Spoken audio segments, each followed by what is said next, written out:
Ви најавив утринава повторно да ви кажам, Лазар Темелков е домаќин на овој политички оддел, а негов гостин е Александар Ристевски, политички аналитичар. Добро утро и до двајцата. Добро утро, Искра. Морам да ве прашам како политички аналитичар, знаете дека ние секојдневно, секој утро, секој попладне имаме своевидна наша политичка анализа со гледачите. Да.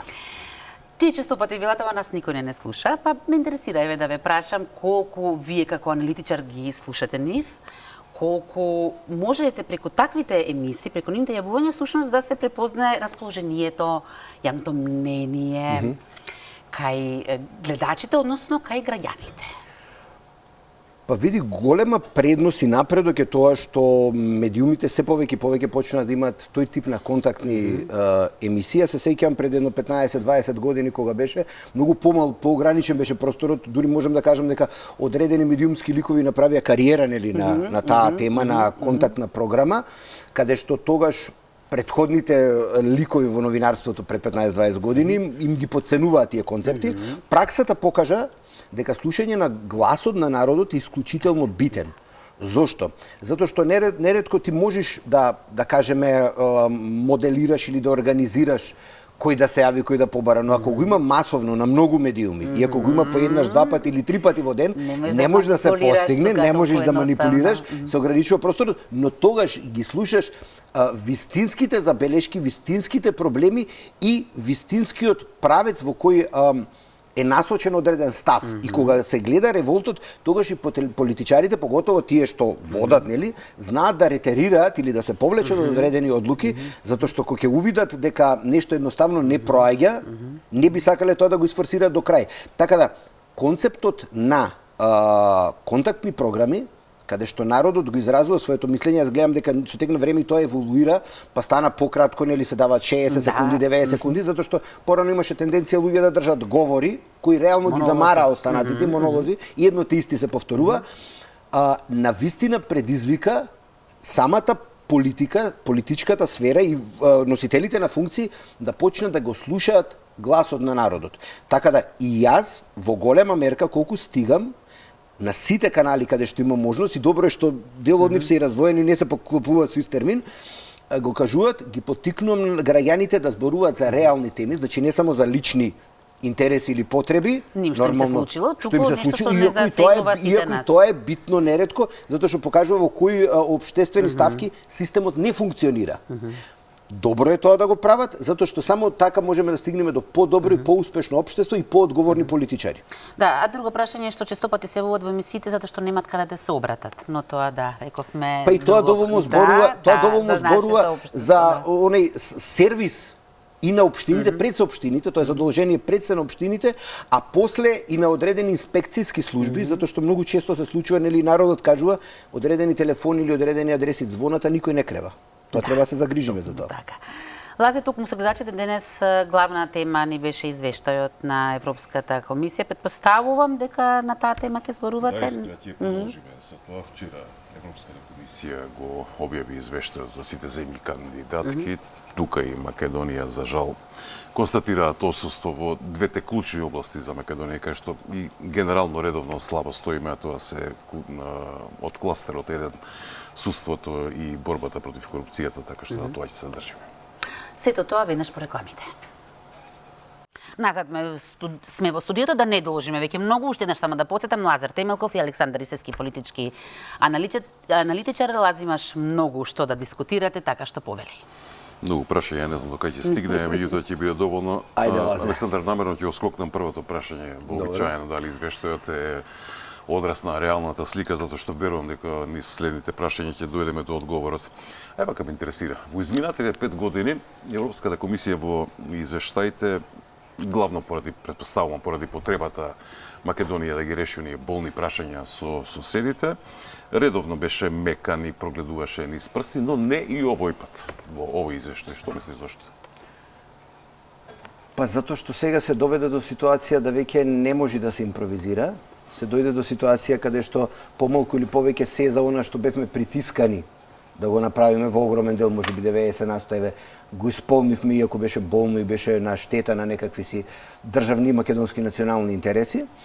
И сега е веќе времето каде што сето тоа што и јас и цела можам во голема мера да кажам и јавност, па и опозиција го кажува дека само со попуштање, само со отстапки и само со исполнување на желби на соседните држави, самата држава Македонија не напредува.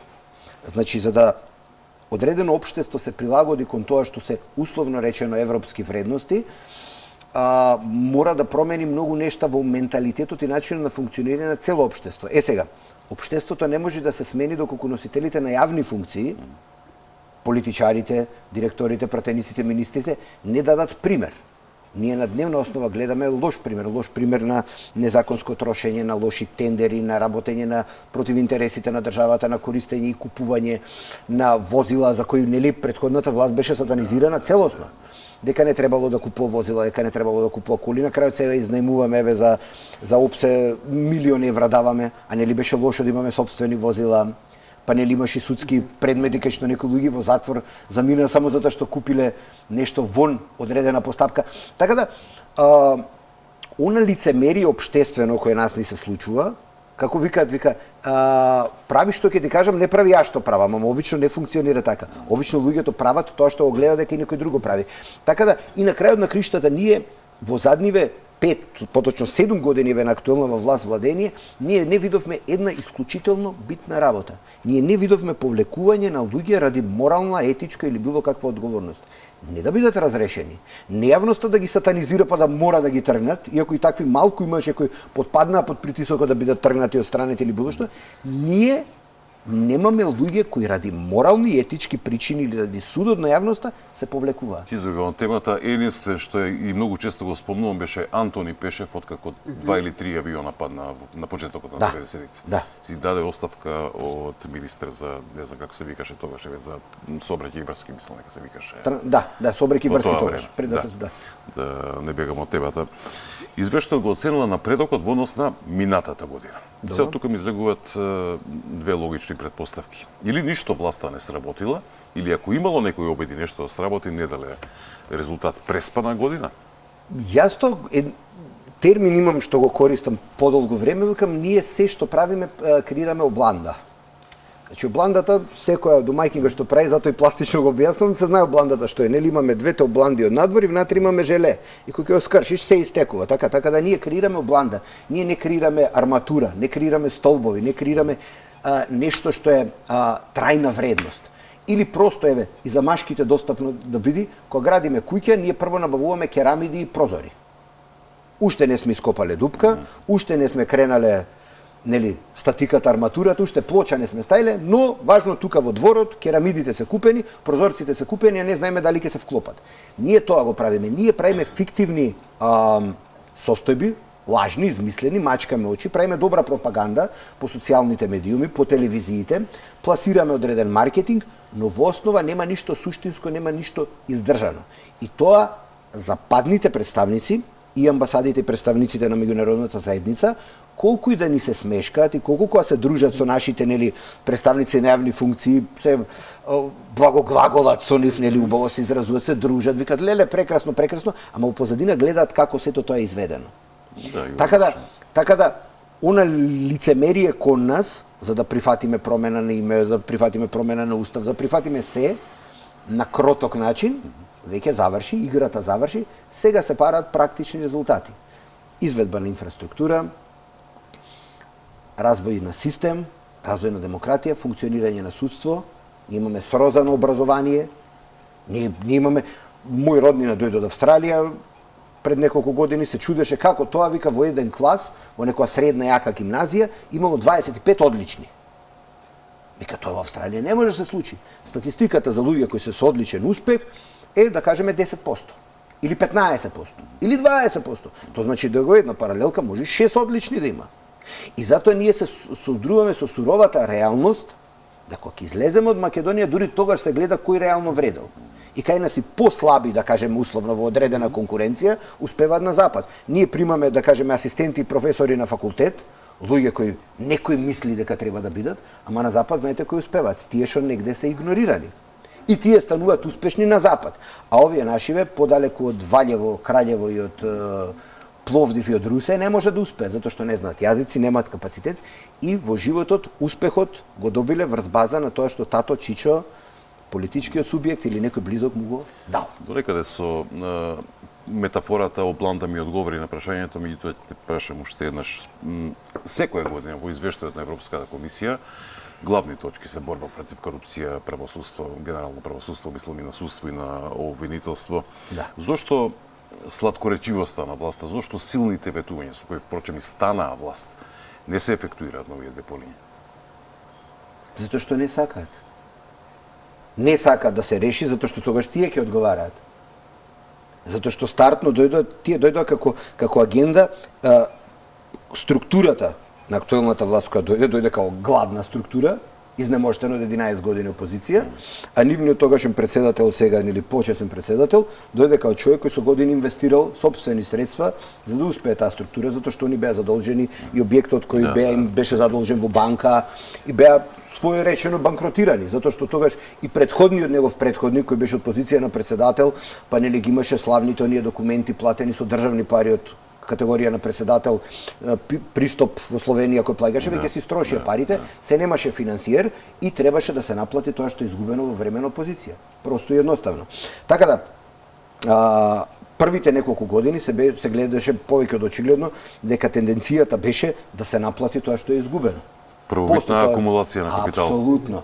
Значи таа нова структура, затоа што претходните структури на тој политички субјект кои беа актуелни во 90-тите години и во онаа структура 2002-2006 повраќањето нели на Бранко во вториот мандат како премиер, после нели Бучковски, кратко Шекеринска и сето тоа, цела таа структура стана да кажеме општествено да кажеме независна, се оттргна малце од базата. Од тоа што беше главницата на тој политички субјект и почна да функционира пазарно, почна да соработува со сите, па и со тогашната актуелна власт која на оваа структура не им одговараше. И не можете, видете, ние имаме проблем што водењето на државата го подразбираме како можност за наплата. Значи, наплата да се влези негде, да се плати скапо, да се заколи, да се исечи и да се нагомила капитал. Ние имаме ДКС Канери, антикорупцијска имаме, и вчера или завчера кога беше ја гледав председателката нели во заминување, затоа што има уште неколку месеци мандат, нели новиот состав треба до февруари да се избери. И жената кажува, вика, ние анализираме, ние се бориме, прво не ни дава простори 2 години, второ, систематизацијски немавме вработени, бевме 20 на души, конечно стигнеме до 50 со молење со секолку што има и потреба за работа. На крајот, вика, ние правиме дописи, укажуваме што сгрешила Искра, што сгрешил Лазе, што сгрешил Алек, што сгрешил било кој, и нема реакција. Значи, ние и тие ингеренции на тој орган што сме го дале, се ограничен, затоа што која е поентата да одредено тело констатира дека Алек, Искра или Лазе направиле пропуст, вели, многу битна работа. Вели, ја опоменуваме, хипотетички, опоменуваме Искра, направила тоа и тоа, и кажуваме, вели, казна стартно за непријавен имот за не знам што во не 500 евра, и она вика, окей, оди, си го плаќи, си продолжува пак истото.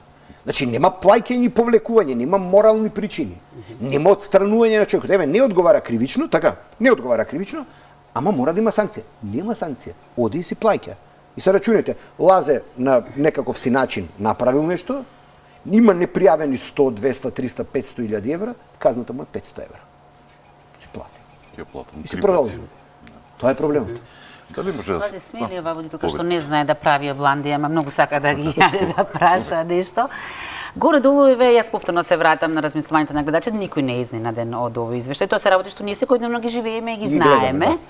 Исто така никој не е изненаден и од реакцијата на власта да го најде виновникот. И тоа е, како секогаш, опозицијата, да. Иако не беше воопшто консултирана за францускиот, бугарскиот, како се нарекува тој предлог. Ја гледав потпаролката на власта, да. Да. Сега, како не била консултирана за тој предлог, а сега опозицијата е виновна што не можеме да влеземе во ЕУ. И дали тоа значи, едно многу наивно детско прашање, но дали тоа значи дека ако немаме опозиција ќе влезевме во ЕУ? Па апропо ставовите на потпаролката на актуелната власт на господја Богданка Кузевска, која баш утрина да слушав што кажала, со овака ќе изреагираме. Што да се каже, освен човека се насмее. Значи, видите, учествував као студент пред 20 години на европско надпреварување, беше тоа за парламентарна дебата. И са поентата на парламентарна дебата е многу едноставна. Вели, се дава една теза, власта ја брани, опозицијата ја напаѓа. И јас тогаш бев опозиција, не е битна темата која е.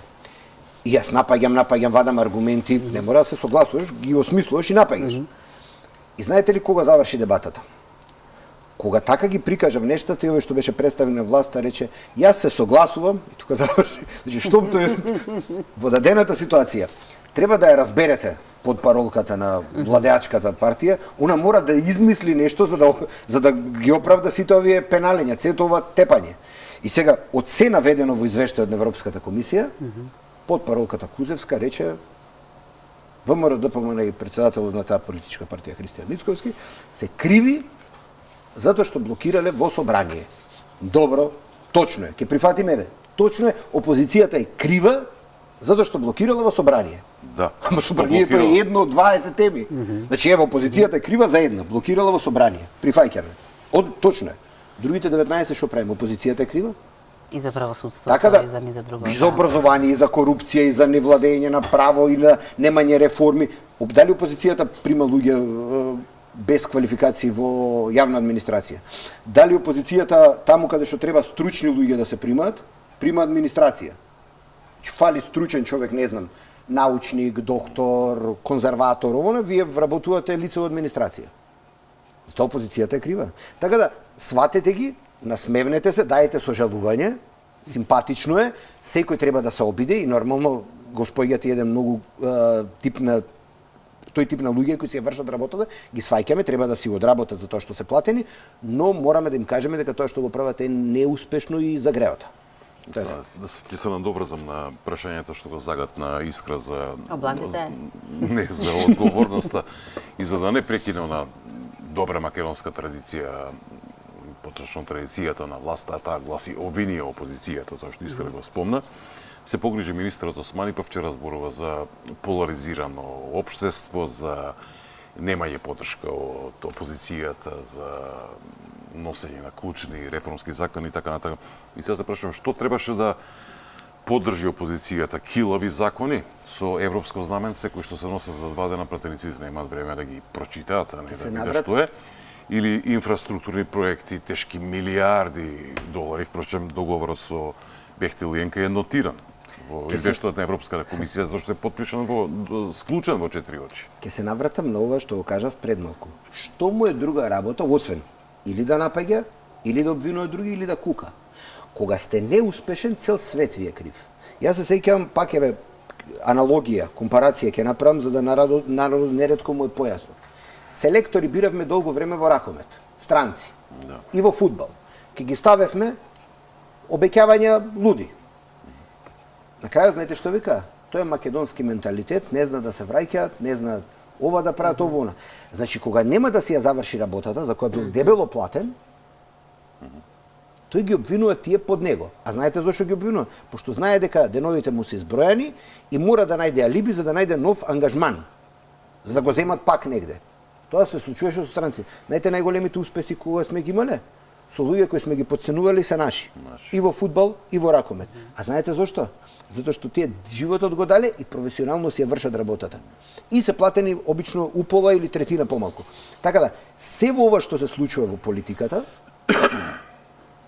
во секојдневието ја само пробувам на нашите гледачи да им ги отворам видиците за да сватат каде ги правиме грешките. Значи, ние не научивме и внатри во политичките партии, не научивме да ги цениме луѓето, значи мерит системот или системот на вредности не е само кој каква диплома имал. Ние неретко во политиката нас не се случувало човек кој нема врска со политика, а е во јавноста признаен како некаков си доктор, универзитетски професор, авторитет, и одма му ставаш општествено политичка функција. И тие неретко се испоставува да бидат катастрофално лоши.